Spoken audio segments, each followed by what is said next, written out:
Content warning for body horror in the description of Gawain Kieranthal around the 45-minute mark, just as a heads up. Game Orphan is now proudly part of the One Shot Network. Check out other great podcasts at oneshotpodcast.com.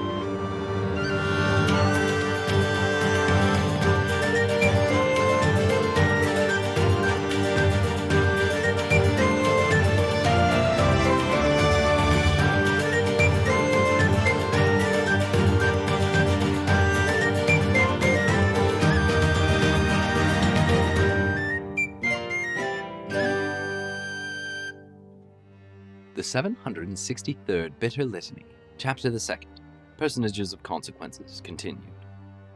Readers of previous volumes of the Bitter Litany may recall some time back when a certain familial drama was recorded within the household of the Lord High Adjudicator of the Ordos Principium, Archduke Alistair Aspetus, relating to the discovery of not only an illegitimate daughter, but one who had been raised by the Inquisition, had herself become an inquisitor, and were still provided the best evidence to date that before he took to shaving his head, the Lord High Adjudicator had been a ginger.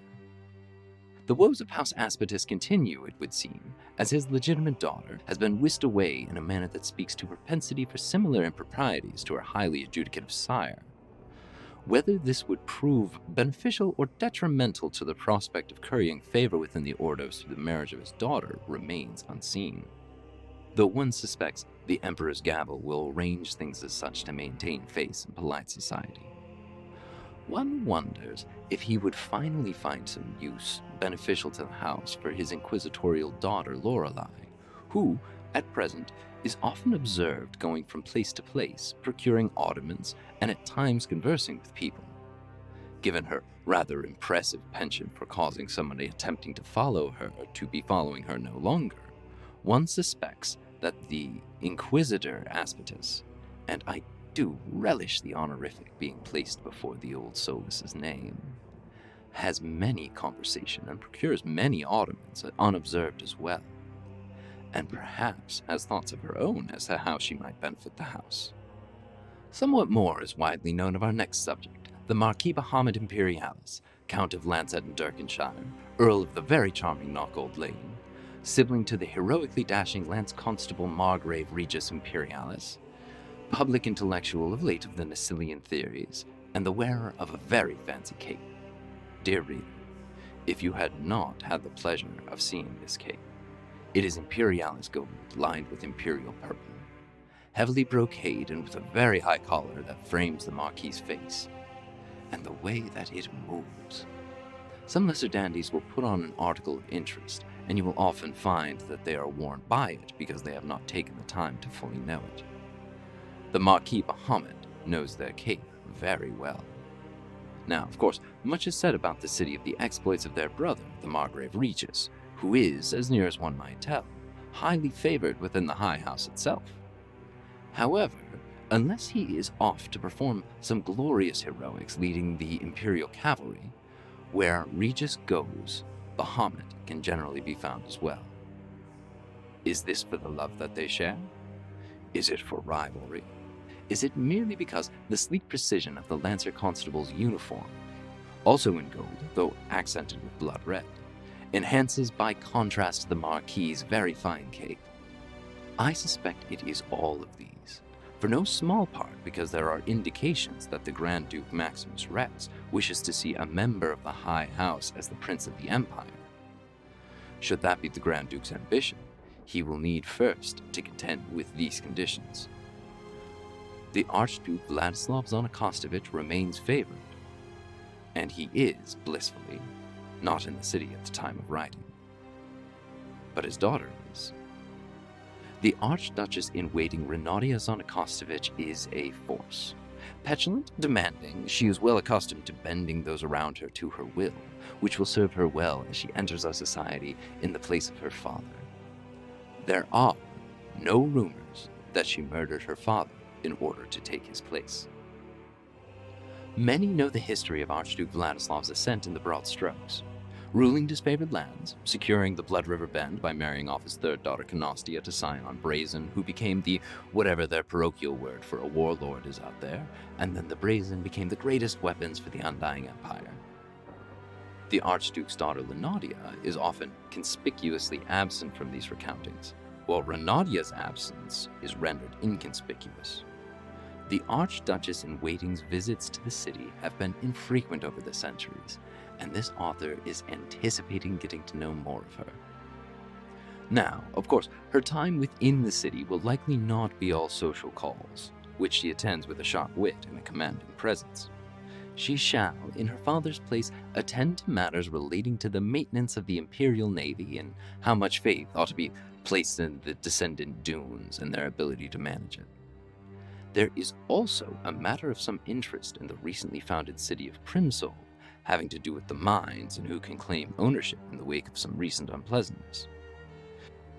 That, however, is a subject best left to further chapters, and we at last begin our narrative in this, the 763rd Bitter Litany. It is the year of the Marathonian Age, 1633, 9 months before the massacre at Dragstaff Gulch. Anatel, the Sangark Absentius, voice of the spiritual ruler of the empire.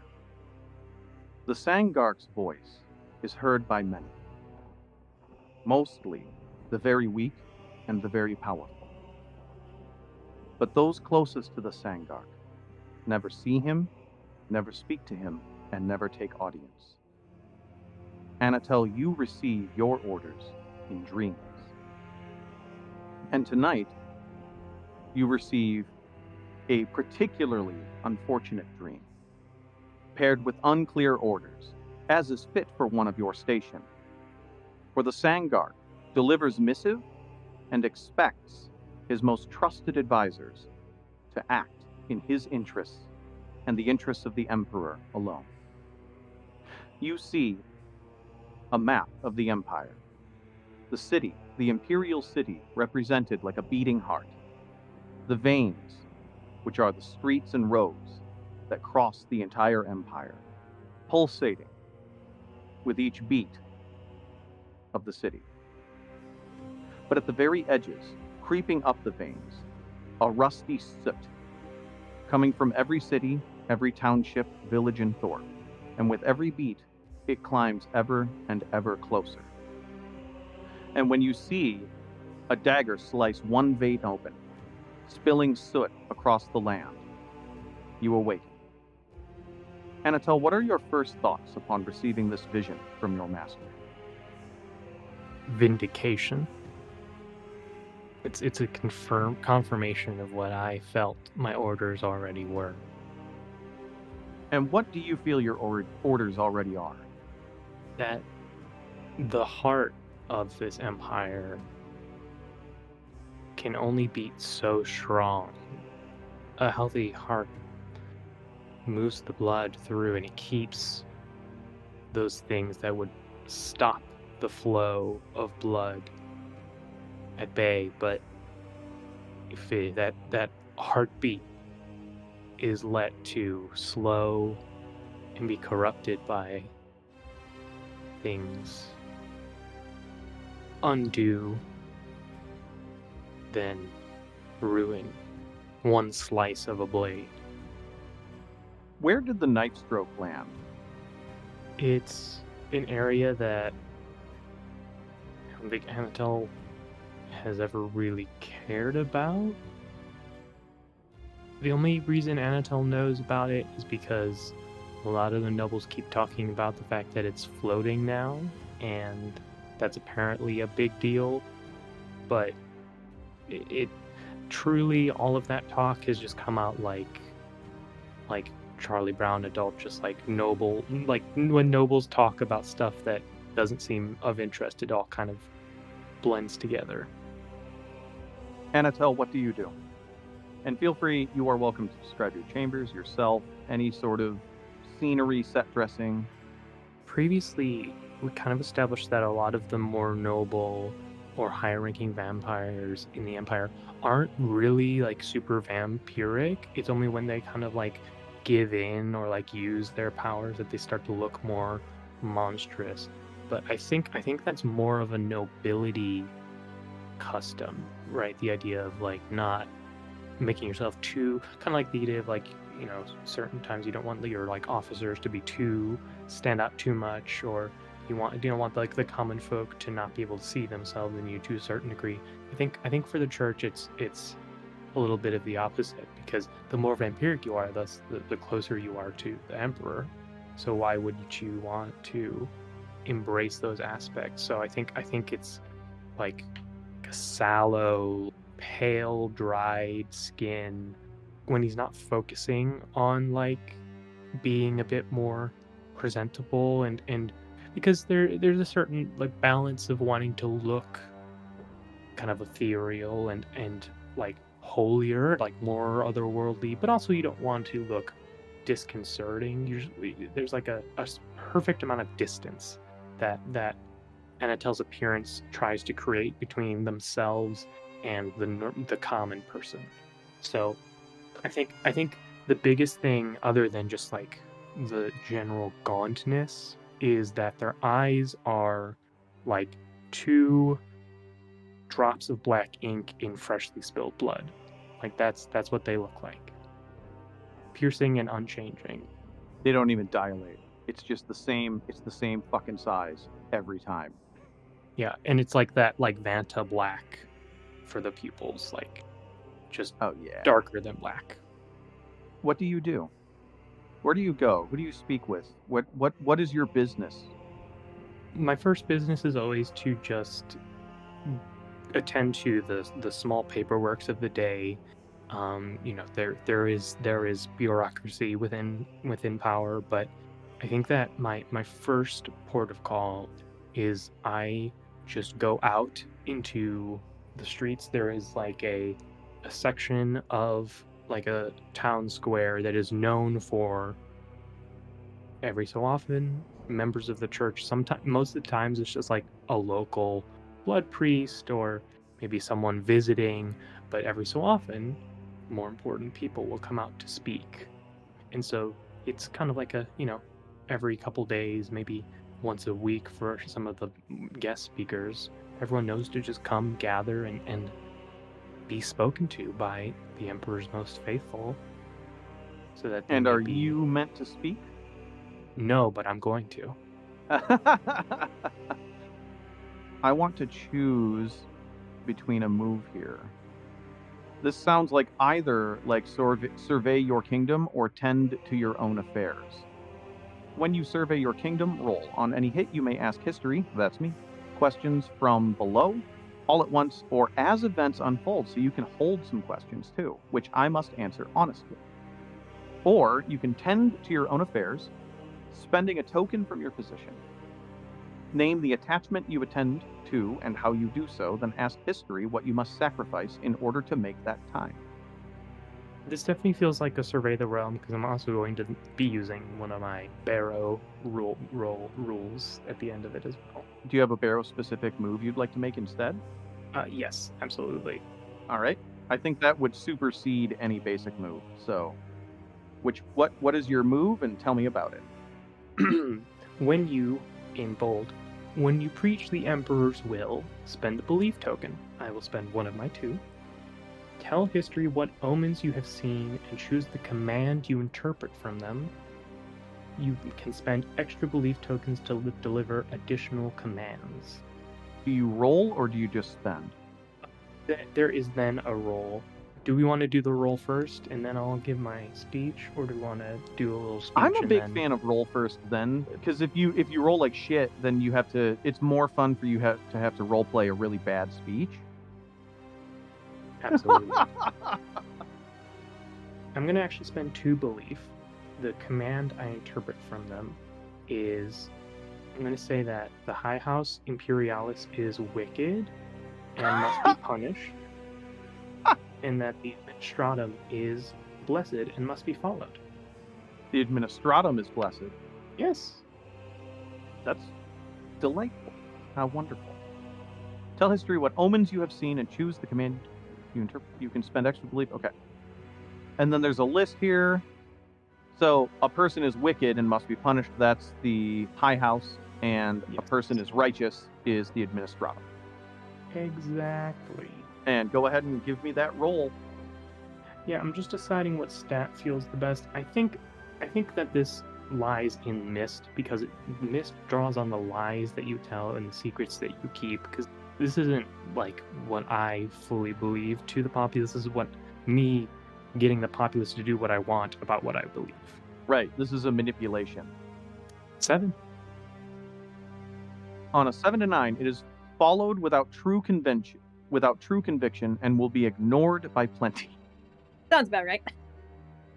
So the crowd, you get the sensation of eye rolls. My question to you, Anatel, is how often do you go out to the square and choose one house to condemn and one house to bless? Like, how often is this your course of action that these people are getting rather sick of it? I think that it's not often, but I think that I don't give solid enough foundation for it to mean as much as I want it to. Because I don't feel like Anatel would do this like super often, but I think that it's just like I just expect these peasants to just do it and understand. Right. As the people clear away, a single man in noble finery lets them sort of pass around him, and then he approaches you with kind of a gentle slow clap. And he extends to you as you probably step off of your podium soapbox, as you step off of the platform that you were speaking from. He extends to you a thick hand full with rings, and you count them rather quickly, 7 rings in total. And he extends it palm down in a handshake. I'll just shake the hand. Brilliant smile plastered across my face. And to whom do I owe the pleasure of a delightful blessing for my very house, the administratum? If you are unaware of my presence, then that is something to be stated. Are you coming from far away, then? I am not generally tied up in the affairs of holy men. I hope that you will forgive this slight impasse. My name is Administratic 7 Class Terra Sargeras. Sargeras, it is my utmost pleasure to speak with you today. I'm Anatel, Sangark Absentius. It is a delight. I happen to be searching for some allies for something coming up. If we may speak plainly? My mouth speaks only the will of the Emperor and the Sangark. There is no way but plain with me. Perfect. You will do. I happen to know of an upcoming hearing at one of the central courts. It seems small, but I have concerns, and I think that there should be some righteous oversight. It's just a minor land dispute, but I think that there is chicanery afoot. Administratics, there is no problem too small for the Emperor's justice to shine brightly, Then I will look for you there. and you shall find me. Wonderful. Look for the border dispute for the small town everyone's been talking about on the border of Dunes Land and Kirinthal. That's the floating one. Ah, yes, of course. Everyone's new favorite. It's just the flavor of the week, but I would prefer if these things did not spin out of control. The way I hear it, that's quite the issue with the town. It's good to hear that the Sangark's voice has a sense of humor. It's been a pleasure, Anatel. I have business to attend to. Forward to our next meeting. Absolutely. The Emperor protects, and he trundles on along. disappearing down to the dark streets of the city. Anatole, with just that look of someone who's just feeling their, yeah, I've got this. Just repeats, the Emperor protects. I would be very interested in transitioning to Lorelei of the Ordo Principio. We see Yes. you at work plying your trade in one way or another. What are you doing?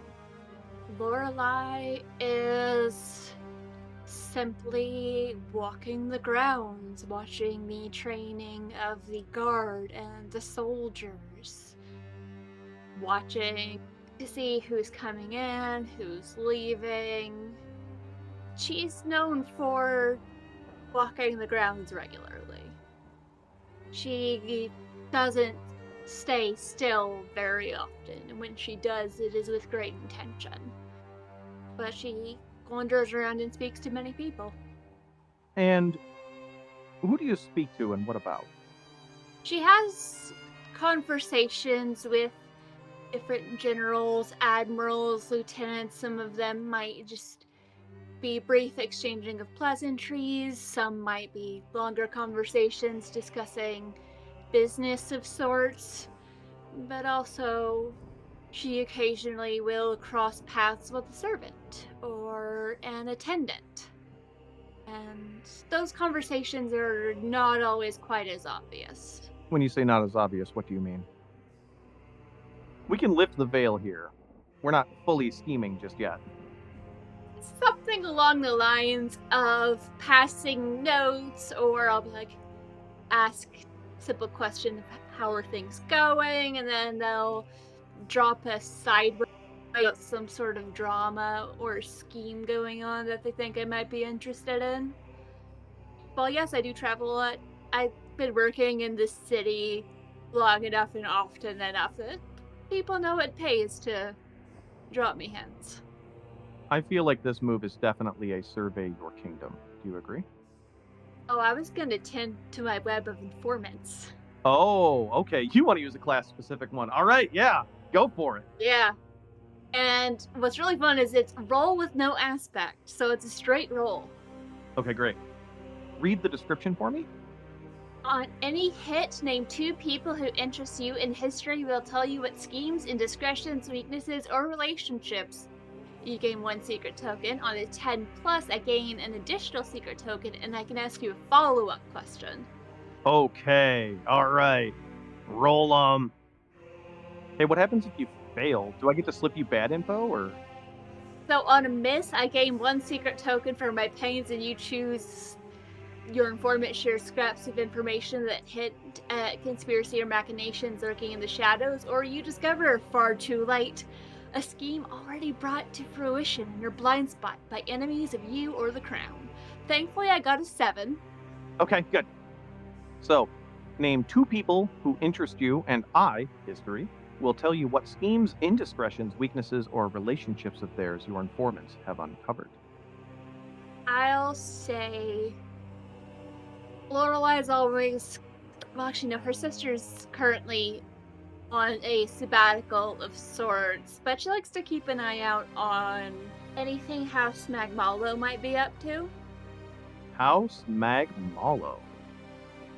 And I can't think of if there's anyone specifically that, any house or people against that are kind of going against the. Actually, I'm keeping an eye on Bahamut. Oh, we're going after other players. Delightful. PvP. I'm just keeping an eye. To either, help protect my sister or replace her. I don't know. I haven't decided yet. Bahamut is just connected to a contender. True. As listeners, we did a lot of safety things behind the scenes to make sure we're all cool with how this is about to go. We've got a lot of safety Yes. tools intact for this one, but the PvP switch is very, very on. It's gonna get dirty. You couldn't tell That's from the me game, literally baby. announcing Zan's house first thing. Yeah, Zad, you're really catching strays. Yeah, what's up? You know, You picked the high house. Listen, you shoot for the king, don't miss. Or knock the high house off its high horse. I do not currently have any issues with House Imperialis. I just know that Bahamut is attempting to help the heir get into a position of power that could potentially upset things, throw things off for my sibling, as well as be a potential contender with the prince. So gotta keep an eye on that just in case. But I haven't decided yet. Well, until he makes a move, I don't know what I'm gonna do with this information, but secrets have power. And I prefer to hold secrets close. Let's start with House Magmalo. House Magmalo was recently implicated. It wasn't proven, but was recently implicated in a conflict on Xanakostovich land. An entire company of Brazen was wiped out with no known cause and no survivors. Some of the evidence traced back to Magmalo, but it's so heavily in dispute that it's hard to pin down if they were making a play, if they were hired as mercenaries to attack Xanakostovich soldiers, or if it's something else entirely. Either way, definitely going to nudge some people to look into that, see what information we can get or fabricate if we need to. And then as for Bahamut, who is one of our player characters, and this is going to be really funny because I'm going to transition over to Zad immediately after this. Your network of informants lets you know that the High House Imperialis has taken a keen interest into the controlling stake of the only part of Dune's territory that is not coastally attached, the small floating city of Primsal bordering Kirinthal territory. The rumor is that they have decided this is for some reason so important that they are going to dispatch Bahamut himself to oversee the hearing and ensure that the High House's interests are maintained. Might be worth attending that hearing. Who knows, Bahamut might turn into an interesting friend. Someone to keep close to it too, at the very least. Bahamut, how would you like your scene to begin? First off, using they, them pronouns for Bahamut, just kind of moving forward here. I do think I'm going to stick with that instead of dropping back into he, him. We are at one of the grand dining halls in the Imperial Palace at a feast. I'm going to spend one of my tokens. I'm going to spend one of my intimacy tokens. And I'm going to... It is a feast that is replete with a number of military commanders and various kind of muckety-mucks from around town. And there is discussion and talking and maybe some laughing and light music when Bahamut stands and their cape sweeps in a wide arc that catches the light. And I think they have a ring on their right pinky finger that hooks out into almost like a claw off of the pinky, and it taps once against their crystal goblet, and it sends out this pure tone that resonates through the room, and everything goes quiet, and Bahamut raises their glass and begins. Regis Dragonbane, the Duke of Noxeternium, Warden of the Night Wall, Count of the Three Brides, Brigadier Lancer Tacticus of the Imperial Cavalry, Earl of Embassy Square and Midas Court, Proxy Tertio to the Grand Duke Maximus Rex of House Imperialis, has returned from another successful campaign. And there's a smattering of applause as Bahamut gestures to sitting towards the top of the table. I think there's probably like maybe one or two generals that are maybe higher ranking. Regis is there wearing a gold uniform with purple trim, very well tailored and very fine. And Bahamut turns towards him and says, Regis, my brother, our champion, and to all of the other assembled, those who serve the undying emperor to draw the blood of our enemies, and to bring the peace of everlasting life to yet more lands within his glorious and righteous wisdom. I bid you once more congratulations. Another smattering of pause, turns to the table and says, I heard that but this afternoon on the street, a preacher of some description or another deemed our house, the High House, to be wicked. And I ask you all, is this the face of wickedness? And turns with one hand to gesture at Regis. You see Regis, in response to this, he raises his glass in a gesture that you know very well is a flourish that you taught him, a sort of smug reception of admiration. But you can see the deep, deep discomfort on his face that only you know as he plays the part that you taught him. Mm-hmm. Is it wicked, then, to expand the Pax Vitae Infinitum and to bring peace to our lands? I tell you, perhaps within the great house, within the many chambers and cadet branches, and within that... The hearts of the weak, my brother! The hearts of the weak, precisely. That within the hearts of the weak, wickedness may exist. But I tell you, tonight, as we sit and we share the bounty that my brother has won for us, this is not the face of wickedness. This, truly, is the face of House Imperialis. And Bahamut raises their glass and then takes a drink of whatever is inside. Pax Imperialis! So I'm going to roll on that. Yeah, what is the move that you're using?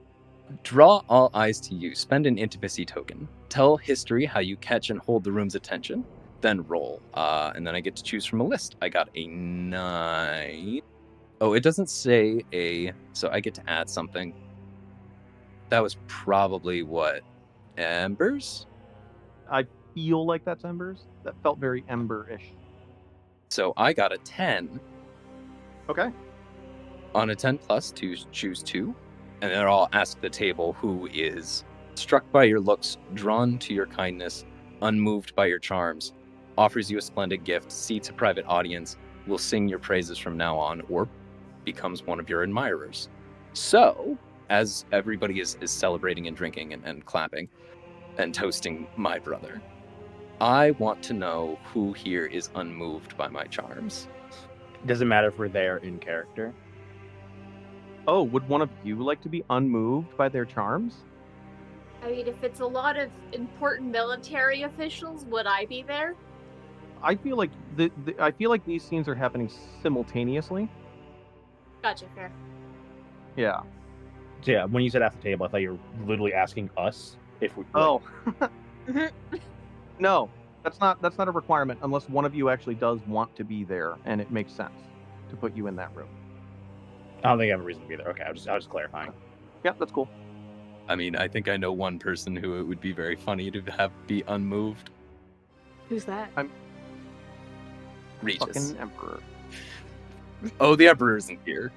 I feel like if Regis were unmoved, it is because he has done this a lot and he's used to it. But I want something. I think this needs to be a more smoldering, bitter unmovedness, something disdainful. And I think that there is someone present, and that is Count Dunes is in attendance. The head of the, well, I don't want to call it the High House Dunes, the Low House Dunes is in attendance at this banquet, having received a cursory invitation after he offered a modicum of logistical support, which was within his power, to the operation that Regis was able to accomplish.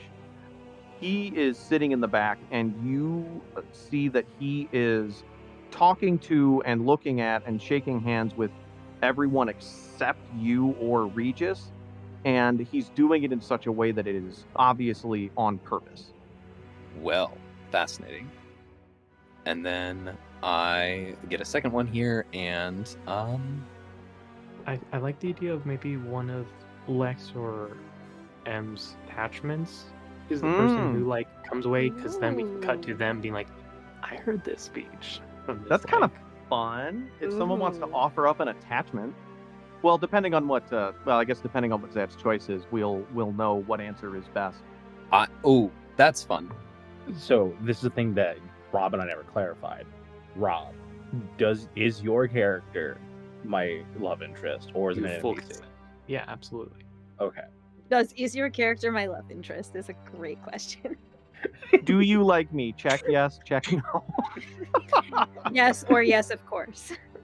No, just clear, because if my love interest is an NPC, I would say they're there, but since it's you, okay, right? Because I don't actually have people for any of my connections except for my mean grandma. Well, let's see what Zad's choice is. Maybe mean grandma is a good fit for this. Who here becomes one of my admirers? I really like the idea of offering up an attachment here. Does anyone have an attachment who would make a good admirer? I guess my mean grandma. That says a lot I about mean- me, Grandma. I have an Ursat's advisor who was essentially nanny to the Xanakostovich kids, or my sister who I hate. I do kind of like your sister, who you hate, I now mean- being a big Bahamut fan. It could be both. Mean grandma or sister that you hate both work really well. Which would we prefer, mean grandma or sister that you hate? Both. No, Both. it's one. No, You don't one. get two for the price Where does of it say one? one? God. It does not say one. It just says who. No, it doesn't say one. I'm just saying, I literally just picked that one to have a thing there. I did Okay. not put any thought into grandma. Then we are going to go with, and remind me, it's the middle The middle Xanakostovich, child, Nicostia. and that is Nastia. Not, Nicostia? Yeah, not Anastia. Canastia. I think Canastia. whatever. It's written on this. Canasta. Yeah. Canastia. Canasta. I'm going to really struggle to not say Canasta. Canastia Xanakostovich is in attendance, and it is only at this moment that you notice that her gaze is not fixed on Regis, but firmly on you, in a way that burns 2 eye holes through your forehead. And it is not an angry burn. You mean Canastia Brazen Xanakostovich? Yeah. Sorry.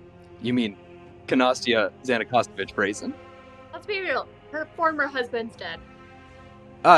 For centuries now, but like all the same. So it's fine. Yeah, it is You know, Canastia. it's Canastia. Excellent. Perfect. Yeah. Working as intended. What do you do? I very purposely lock eyes with her so that she knows that I have seen her. And then I give. It looks like it is a careless motion as the cape like flourishes when Bahamut turns away from the table and walks off into go have a conversation with somebody else on the other side of the room.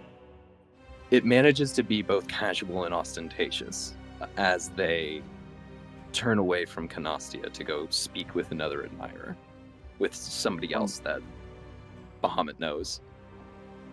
I want you to. Do you want me to go and speak with her? No. Okay. I'm not trying to tell you what to do. I'm trying to see if there's a move here. But I don't get to activate player moves. You activate player moves. Got it. Okay.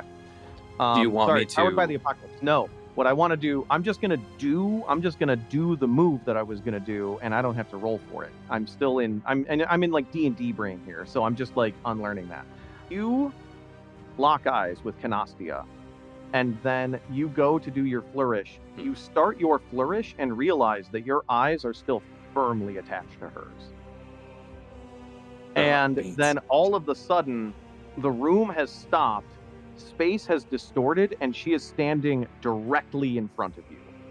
And you hear her, like a voice from a distance, whispering, Bahamut, I have need of you to undo a great wrong. And then space undistorts, and she is sitting there where she was, and she like clinks glasses and laughs with somebody and breaks eye contact with you. Fucking vampires, man. Okay. Lex just posted in the chat, got canasty. Ew. You read that so fast, I didn't even have time to register that I hit enter. What? I think the only indication that anything happened that anybody else could see, God knows the only person that like is perceptive enough to actually notice this is Regis, and hopefully he wasn't looking. But like, it takes a lot of precision to make a flourish look casual, and there's a momentary dip that doesn't destroy the entire look, but it just doesn't look quite as snappy or as clean as Bahamut was expecting as they go off to speak with someone else. You take several steps blending into the party, and then an attendant approaches you and very quietly takes your hand in an extremely respectful and well-rehearsed move, placing a small missive in your palm, and then whispering to you, "Orders from the Rex." And then he walks away. I excuse myself into a balcony to... Part of the design of the party quarters for the like the places where they host at the Imperial Palace is that like alcoves and private spaces and even semi-secret passages are kind of baked into the design of the space. And so Bahamut takes a turn that looks like it's supposed to just go directly into a curtain and is suddenly in this like curving passageway that eventually leads into, I think, a stairwell. And they crack the missive open. It has Rex's seal on it, and you open it, and it is a simple court summons to a minor land dispute hearing. You notice that on the land dispute hearing, unmistakably in the deep red ink that your master is famous for, is circled one of the people on the list who is to be there, Count Dunes, circled in red and X'd out. Can we establish that things directly from Rex's desk use the like blood, the important blood, just as a like power, like the blood that they have control of that is like this highly important thing? He writes in it. Yeah, he uses it as ink. Which means that all missives must be disposed of properly so people can't try and extract it from it. Yeah. Does that mean that Dunes is not invited, or that, like, okay, so what does it mean when Maximus signs a letter like that? So when Maximus is in a good mood, you get really long letters. When he's pissed, it looks like this. And you are meant to figure it out. What's the move to figure out what that's probably read a face, right? Yeah, go for read a face. It'd be really funny if you rolled really well, but then you only chose the ones like, what does Rex really think of me? Didn't do anything pertinent to the mission. Based. Fortunately, I have a 10. Okay. And this is probably shadows, so that's an 11. Yeah, when you read someone's face, roll. On any hit, you learn something about their character or mood. On a 10+, ask 2 questions from below, and they must answer honestly. They being, I guess, Maximus Rex. I guess it's like, what depths are concealed? Like, what does it mean to have struck Dunes out like that? I really just want to know if I'm supposed to kill this guy on the road. Or now. So, since it is at a court hearing, you do not think that this is an assassination request. The depth revealed is that because the land dispute has to do with his lands, you can presume that Maximus Rex would like Dunes to lose here. Gotcha. Okay. So I gotta fuck over Dunes. Don't necessarily need to kill him. He's just a Dunes. We'll see what we need to do. You get one more question. I do get one more question. What does Maximus lack? Oh. Why does he need Cecil to lose this? You get the feeling that he needs Cecil to lose this, not because he wants Dunes to lose. It could be anyone. He wants Mhm. Kirinthal to win. I see. Well, maybe I shouldn't have been talking shit about Lord Kirinthal's partner. Whoops. Courtly drama. Yeah, Bahamut, I think, crumples the letter and shoves it into a pocket, and then, like, turns 2 corners and is suddenly, like, out on a balcony, ready to stride back into the party, like, grabs a cup, and then just disappears back into the crowd. And then we will transition to... Did you want to go by Dr. Gawain? Of course, I earned my title. Dr. Gawain, you are normally in your workshops and stables in Kirinthal. What brings you to the city, and what are you doing? Well, I'm immediately establishing a new workshop and stable in the city. My work must continue. I've had my assistants carting over my current projects, all 5 of them, and I am appropriating somewhere to be my new lab. Ah, delightful. How's the process going? One of the 5 should be finished incubating soon. I was planning on putting the last touches. Are you having any trouble navigating the bureaucracy of the city? I'm mostly ignoring the mostly ignoring the bureaucracy. Mostly ignoring the bureaucracy of the city. Okay. I'm leaving that to my boss. Is there anything that you're doing in particular right now? So, for example, everyone else keeps initiating character moves. You don't have to. I'm just... you can be the pattern breaker. Oh, see, I would like to gain a token. Okay. How do you do that? One of my ways I can gain a token is gain control over a... Hold on. Double check this. Secure a prize beast or bloodline. Ooh. And what are you doing? As I said, I'm securing a lab to use. And very quickly, it no longer looks like a place any other person will want to step in. The primary substance they use for a lot of my experiments is some kind of clear, viscous, like gelatinous gunk. I often incubate what look like embryos or pupae in, and then from my back sprouts one of the many hands covered in what appears to be chitin, modified, attached to myself to improve myself. From one of the hands, from one of the fingers, what appears to be like a hypodermic needle, like appears from under where the fingernail would be if I had one.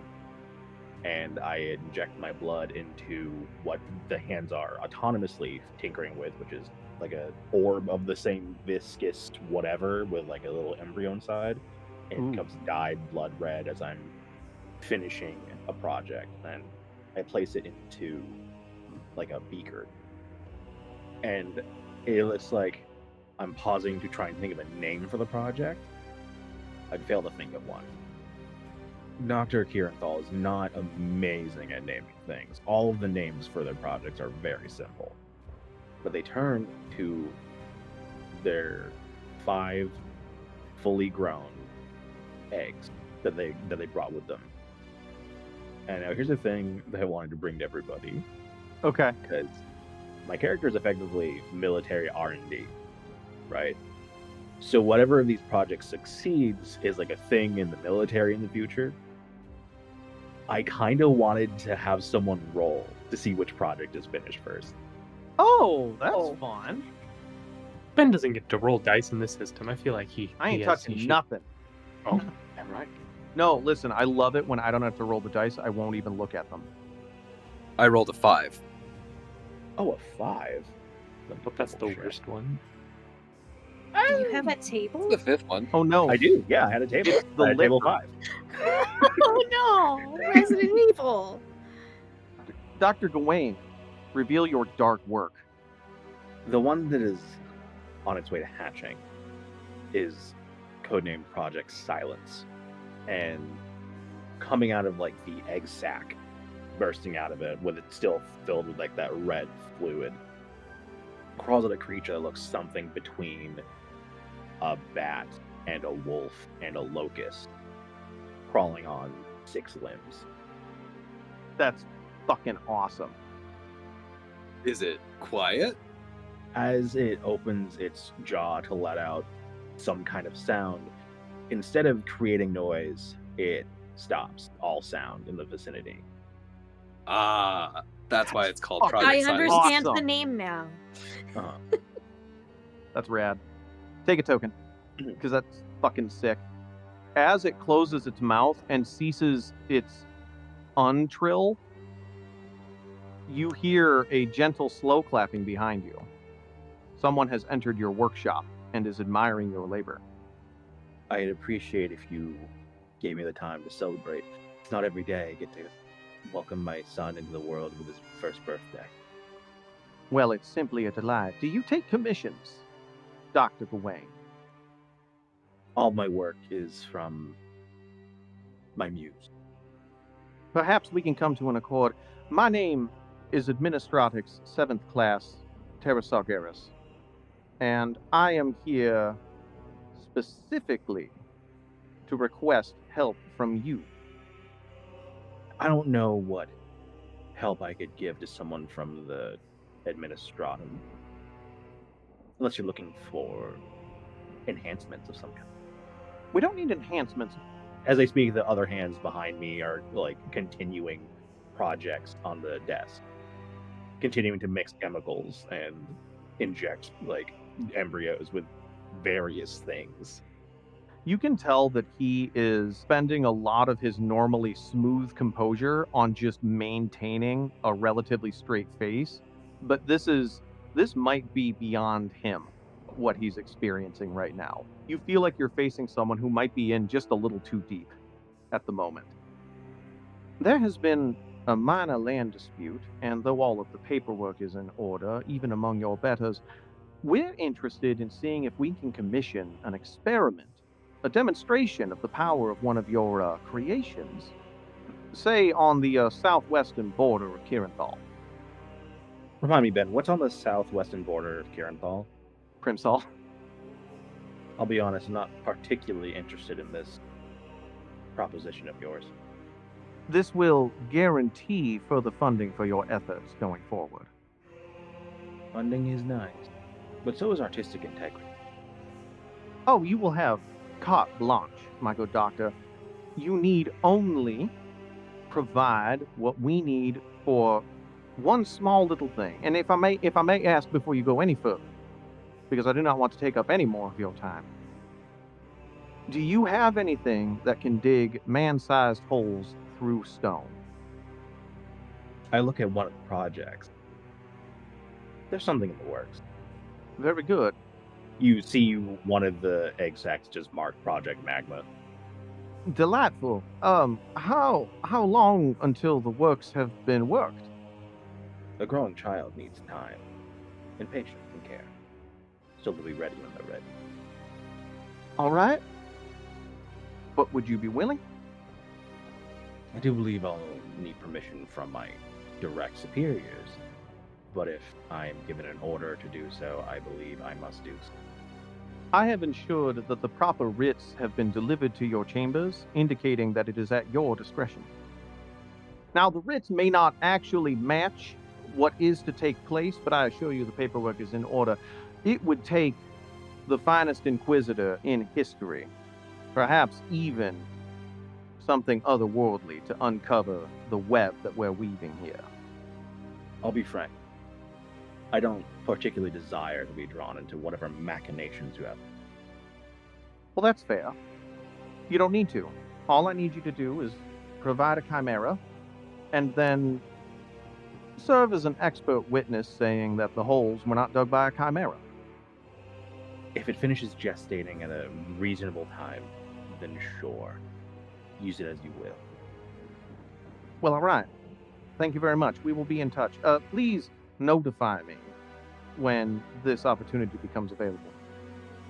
Gawain whistles and says, Gingalain. And what probably used to be a drake crawled its way out of a corner It still looks mostly drake-ish, but it's now very insectoid. So think like Komodo dragon plus dog plus Hercules beetle. Nice. Comes over and with its prehensile scorpion tail goes up to one of my desks and brings me a notepad for me to write out where I might be found. And I hand it over with the longest arm that I have on my back. You see him take a step back and he reaches it like the full reach of his arm, standing away from it before he slowly and trepidatiously takes it, and then turns and leaves with not but a word further. And then I turn to the newly released creature in my lab. Now, what to call you? It opens its mouth, and there is only silence. I smile. We transition to Renatia Zanakostovich. Archduke Renatia Zanakostovich. Where do we find you? Just outside and across the street from the Imperial Palace is a small but lavish building that looks ancient but well kept. These are the Imperial City quarters of the Zanakostovich. Inside are Renatia's chambers, including a side room, a study of sorts, where standing, the classic scene, a dark room lit by candlelight, hovering over what you expect to be a map, but when you look at it, you're not quite sure. It looks more like an odd game of chess. Watching the little pieces, trying to put them where they should be. There are those who know it is indeed a map of the Empire, but not one meant to be read by those who are not part of the inner circle of the Zanakostovich.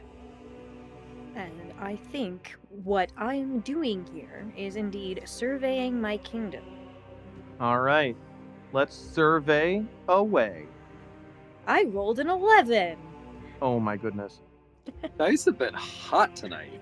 which actually is a 12 because that I would think would be iron in this instance, which draws on the blood on your hands and the steel in your gaze. Oh yeah, this is definitely a steely-gazed surveil. I rolled a 12. All right, so you may ask 3 from the following list. Who here is struggling? Who else holds power here? Who here could help me? What needs my attention? What trouble is brewing? How have things changed since I was last here?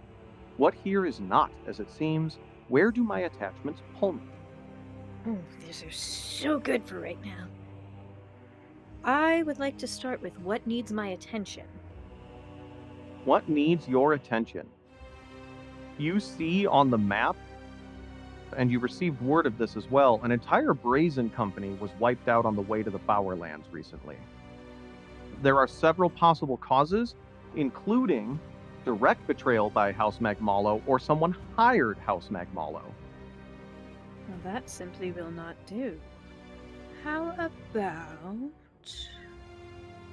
what here is not as it seems? For a lesser house, the Dunes territory around Crimsol is getting a surprising amount of attention. Everything says land dispute, but you feel like something else is going on. Like a pawn being pushed forward on a chessboard, a seemingly innocuous and minor move could be setting up something much larger. Excellent. And your third question. Who here could help me? I saw that little wave, Bree. Technically, I'm already helping you with one problem, whether you're aware of it or not. The thought bubbles up and bubbles up again, and each time you put your own version of a mental wood spoon over the boiling pot in your mind, but the thought keeps penetrating through as much as you push it down. Your sister is in town, and you know that she could help. But can you stomach it? Can she? Canastia. Oh, you know they called her Canastia when she was young. Damn it! Canasty. Mom, they're calling me Canasty. Then stop being nasty. Stop being so nasty out there. We need you to be a proper lady so that we can marry you Thank off you, into a political 2023 Zad. I think that in the Zanakostovich household, the advice would actually be so nasty they dare not besmirch your name anymore. Not stop being nasty. Simply lean into it. Renatia, what do you do? There is indeed a piece on the board map that represents Canastia, and I think for a moment I grab it and make to toss it out the window before coming to my senses and slamming it back down in the spot. This feels like a brooding moment, so I'm going to sit in my chair and stare at the candle flames flickering, knowing that there will soon be a knock at the door. And sure enough... Oh, gee, Bree, when did you do that? You added sound effects already. I'm magic like that. You shouldn't be surprised. It is not who you would narratively expect, you meta gamers. It is one of your attendants, ready to deliver daily reports. Sorry, nightly reports. I need to keep that. We're all vampires. So We can be awake whenever we want. That does not have to be a thing we keep up with. that's fair. I'm gonna fuck it up a lot. Have we established that these vampires can indeed walk in sun? Because Yeah, like the wedding wasn't at Zanakostovich was night. out- Oh yeah, that's when- right. The first Yeah. vampire we ever introduced was a sunlight vampire. In my head, the moonlight, the true moonlight, is the stuff we couldn't go out in. Yeah. But there is no true moonlight anymore. Sunlight's It's playing fine. a little bit more like Dracula rules, where powers potentially diminished. You can be weakened enough that the sun can Yeah. harm Stuff you. like that. But Gary Oldman was out there walking in sunlight. I When mean, he wearing was a big full hat and goofy sunglasses and looking fly as hell. But still. Yeah, And as are we. during the day. During the day. Who says we are not also dressed to the nines looking fly as hell? Always. Oh, always. Got You're a an big cape. archduke. We're vampires. Yeah. We have We're people I vampires. thought you were talking about us as in the cast. Oh, yeah, that too. We're vampires. Of course we have giant shoulder pads. I have don't know a what pi- you listeners have been visualizing this whole time for us, but yeah, we're fabulous. I'm wearing a t-shirt with my dog on it. dressed to the nines.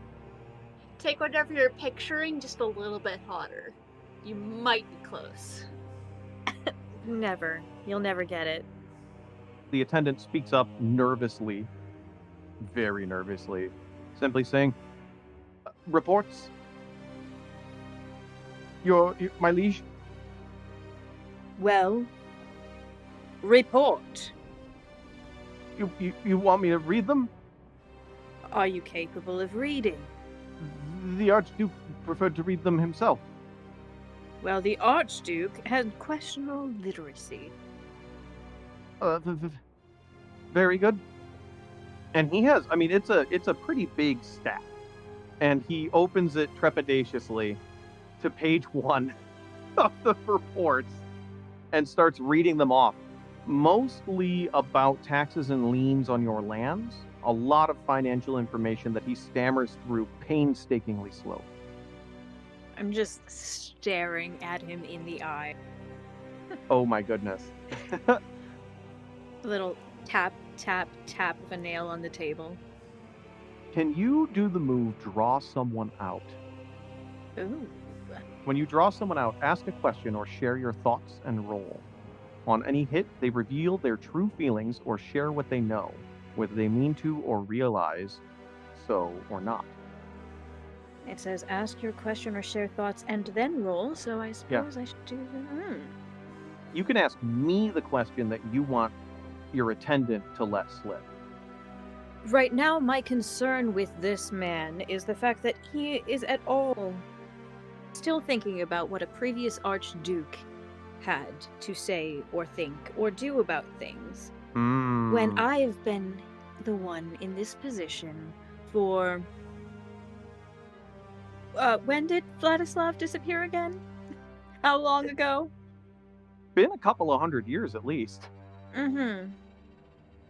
Which means that in order for this man to even know what he did, you've clearly been around here that Yeah. whole time. Go ahead and roll it. That'd probably be an Ember roll, which isn't really anything. For me... 7. A 7 is still a hit. On any hit, they choose how to respond in the moment, acknowledge your authority, try to negotiate, or outright refuse. I think that our attendant realizes that you are growing impatient and realizes that he made a terrible misstep. And so, halfway through a legal brief about a land dispute in Primsol, a town under the control of Count Dunes that is close to your territory, but not right next to it, he begins to stammer out, of course, something to the effect of, I must apologize, your eminence, your grace, your most almighty, for my previous outburst. It's just that so much has changed, and we are so slow to change, and we are so very very grateful for you coming in, but there's just much to get used to, and there's been much change, and I hold even up after a the long. hand. Look him still in the eyes. And a nice slow smile. It doesn't reach the eyes.